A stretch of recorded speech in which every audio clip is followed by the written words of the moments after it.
صباح الخير إن كان صباحا، ومساء الخير إن كان مساء. تحياتي لكم جميعا أينما كنتم. معانا الآن زي ما انتم شايفين دلوقتي نصف عشر القرش ضرب في مصر 1393 هجرية. طبعا هنا بيكتب بالهجري، ملوش دعوة بالميلادي.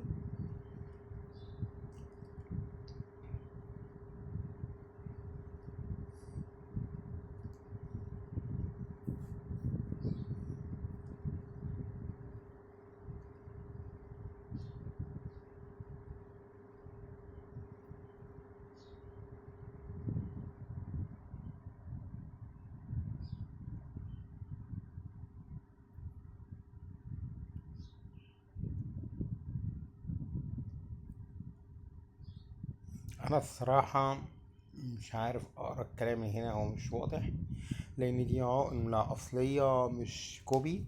خدوا بالكوا إن في عملات كتير جدا من ضريبة في مصر دي بتكون عملات كوبي مش أصلية. في منها كتير جدا في السوق، ضريبة في مصر دي عملات كوبي.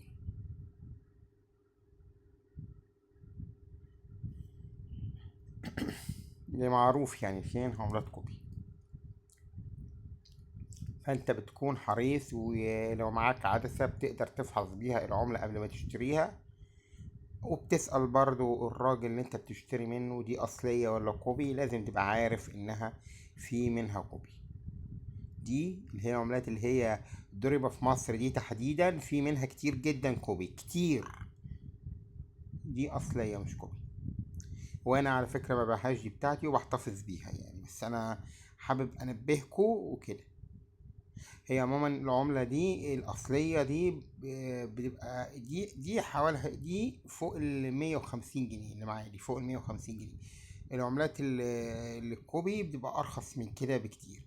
فأنت بتعرف تسأل هي كوبي ولا أصلية، وبتفحصها وبتحاول إن أنت تكون عارف و عشان ما تتخمش يعني، مش عفوا يعني مش حته تتخمى، عشان خاطر ما تشتريش حاجة انت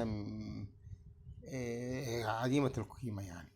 اللي اذا كنت عايز تحتفظ بالشكل بتاعها يعني، دول يبقى في مصر وبتاع هون، وحاجة تانية يعني تعملها ميدالية مثلا او حاجة، دي حاجة ترجع لك انت يعني.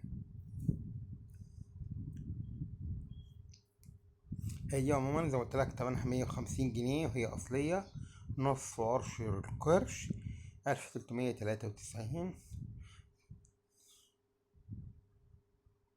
هجرية طبعا.